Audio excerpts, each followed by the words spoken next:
एक समय था जब इंसान जंगलों में रहा करता था। ना यूपीएससी की तैयारी करना, ना एसएससी की तैयारी करने का डर, ना ही किसी और एसएससी जीडी की तैयारी करने का डर, ना पीसीएस की तैयारी करने का डर, कोई डर नहीं। मस्त उसी में झिंगा लाला नंगे घूम रहे हैं। थोड़ा मोड़ा अगर लड़कियों से शर्म लगा तो केला का पट्टा ढक लिए। खैर भैया, तो कहानी आगे बढ़ती है और हम लोग देखते हैं पाषाण काल को। पाषाण काल में हम लोग ये देखते हैं कि पाषाण काल में हम लोग ये देखते हैं कि जो इंसान है वो थोड़ा-थोड़ा कुछ उसके अंदर दिमाग आ रहा है। दिमाग जब उसके अंदर आ रहा है तो हम लोग ये देख रहे हैं कि वो जो चीज़ें देख रहा है उसको दिमाग में उसके बैठ जा रहा है। अब वो सपने में उसके आ रही हैं, ऐसे, ऐसे, ऐसे। तो वो उसको पत्थरों पर या फिर किसी अन्य चीज़ पर बना रहा है। हम लोग भी खाली बैठे रहते हैं तो झुट्टा जो है दीवार खुरसते रहते हैं, है ना? वो भी खुरसता था। खुरसते-खुरसते उसने कला बनाना सीख लिया। कला बनाना सीख लिया तो हम लोग आज पढ़ने वाले हैं प्राचीन भारतीय चित्रकला को।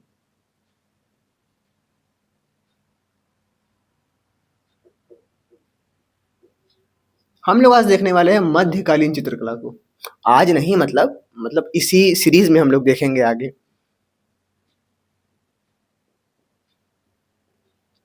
हम लोग देखेंगे आधुनिक चित्रकला को।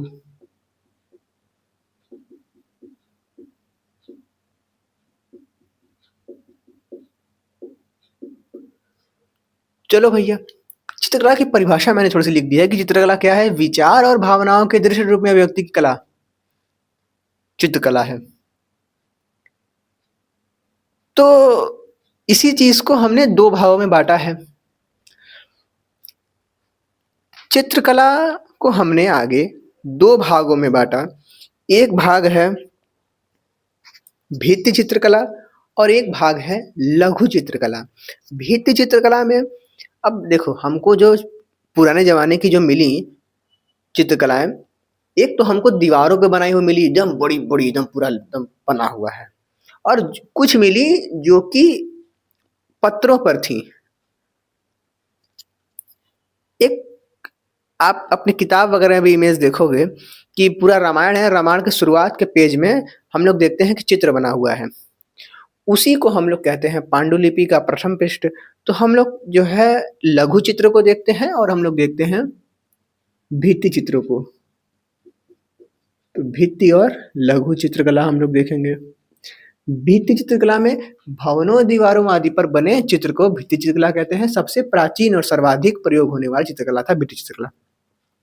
लघु चित्रकला में हम लोग देखते हैं किसी छोटे पृष्ठभूमि पर बने चित्र, जैसे पांडुलिपि के प्रथम पृष्ठ पर बना हुआ चित्र। चलो भैया, हमने अभी तक क्या-क्या देखा? हमने अभी कुछ नहीं देखा है। अब हम लोग देखने वाले हैं अब हम लोग देखने वाले हैं इसको, प्राचीन भारतीय चित्रकला को। प्राचीन भारतीय चित्रकला से मतलब मेरा क्या है कि बहुत प्राचीन समय में जो लोग हुआ करते थे, वो कैसे चित्र वगैरह बनाते थे या फिर वो अपने विचारों की अभिव्यक्ति अगर किसी चीज़ पर, किसी दृश्य पाठ पर कर रहे हैं, किसी पत्थर पर कर रहे हैं, तो वो कैसे किया करते थे। हम लोग को कुछ साक्ष्य मिले हैं, उसी साक्ष्य के आधार पर हम लोग कहते हैं कि प्राचीन भारतीय इतिहास के अंतर्गत एक भीमबेटका नाम की जगह है, वहाँ पर हम लोगों को ये साक्ष्य मिले हैं कि पुराने ज़माने के लोग का विचार कैसे काम करता था। विचार कैसे काम करता था वो तो फिलॉसफी का विषय हो गया। अभी हम लोग कला संस्कृति पढ़ रहे हैं, तो उन्होंने क्या बनाया है बस वही देख के खाट जाएँगे। कोई फिलॉसफी का आदमी अगर कहेगा अरे वाह! ये बनाया है, कोई मनोविज्ञान का आएगा तो कहेगा ये बनाया कैसे, क्यों बनाया? पूरा उसका साइकोलॉजी पढ़ लेगा वो। भीमबेटका चित्रकला। पाषाणकालीन चित्रकला लगभग अच्छा ये पाषाणकालीन चित्रकला है लगभग 30,000 पहले की जो चित्रकला है, ये हम लोग को देखने को मिलती है। हम लोग को देखने को मिलता है कि ये पूरा पाषाण काल, मध्य पाषाण काल और नवपाषाण काल तीनों के अंतर्गत देखने को मिली। कौन सी चित्रकला? भीमबेटका चित्रकला। इसकी खोज हम लोग देखते हैं 1957 में हुई। हमने पुरानी वाली वीडियो में देखा है कि 1757 में क्या हुआ था? शुरुआत क्या हुआ था?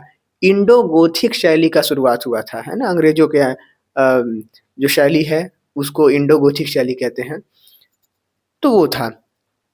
यहाँ पर क्या है, यहाँ पर खोज की बात हो रही है।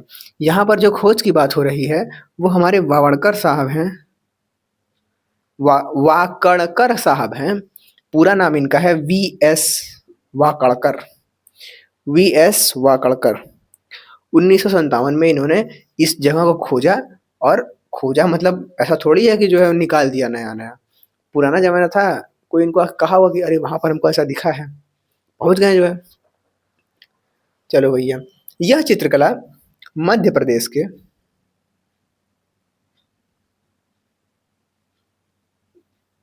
रायपुर जिले में देखने को मिलता है। यहाँ कुल 700 से अधिक गुफाएँ हैं, जिनमें 400 से अधिक गुफाओं में मानव गतिविधियों के साक्ष्य मिलते हैं। यानी कि मानव वहाँ पर रहा करता था, ऐसे साक्ष्य मिलते हैं। मतलब कि उस समय पर गुफाओं में इंसान रहा करता था, इसके साक्ष्य यहाँ से हम लोगों को मिलते हैं। तो ये है हमारा प्राचीन भारतीय इतिहास। आगे बढ़ते हैं। यहाँ 3 प्रकार के चित्र देखने को मिले। अब उन्होंने चित्र बना तो लिया, कैसा चित्र बनाया? तो उन्होंने शिकार का चित्र बना दिया, उन्होंने प्राकृतिक दृश्य का चित्र बनाया, उन्होंने मानवीय गतिविधियों के दर्शाया अपने चित्रों में। तो ये 3 प्रकार के चित्र हम लोग को देखने को मिलते हैं। अब चित्र बनाया है तो उसमें इन्होंने रंग भी डाला। रंग कहाँ से डाला? तो उन्होंने वनस्पति रंगों का प्रयोग किया। पेड़-पौधा का रंग, हरा रंग मिल गया, फूल से रंग चुरा लिया। इन्होंने खनिज रंगों का उपयोग किया, इन्होंने कोयला लिया, काला-काला रंग कोयला से बन गया। खड़िया लिया, अंडे से और जर्दी से और रक्त से, जानवरों के रक्त से भी एक रंग बनाया करते थे। चलो भैया, सब चीज़ ठीक चल रहा है। भीमबेटका कहानी खत्म हुआ। अब एक और छोटा-सा कहानी है, अजंता चित्रकला।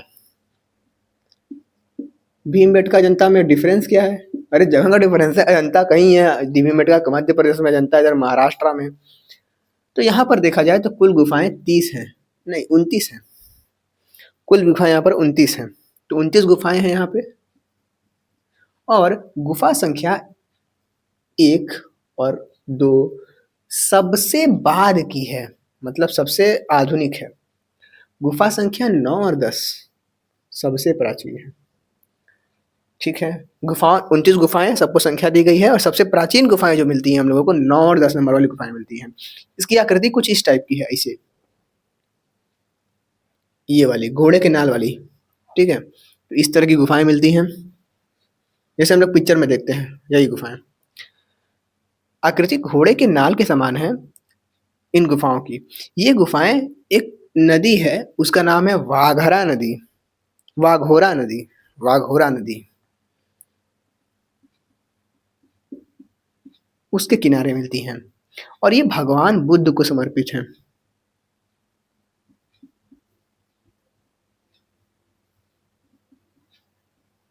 वो समर्पित हैं। इसके प्रमुख चित्र को भी हम लोग देख लेते हैं। ये कहानी समझ में आ गई? समझ में आ गई क्या चीज़ है? इसमें तो बस रटने वाली चीज़ है, बस ऐसे-ऐसे चीज़ें हैं, रट लो।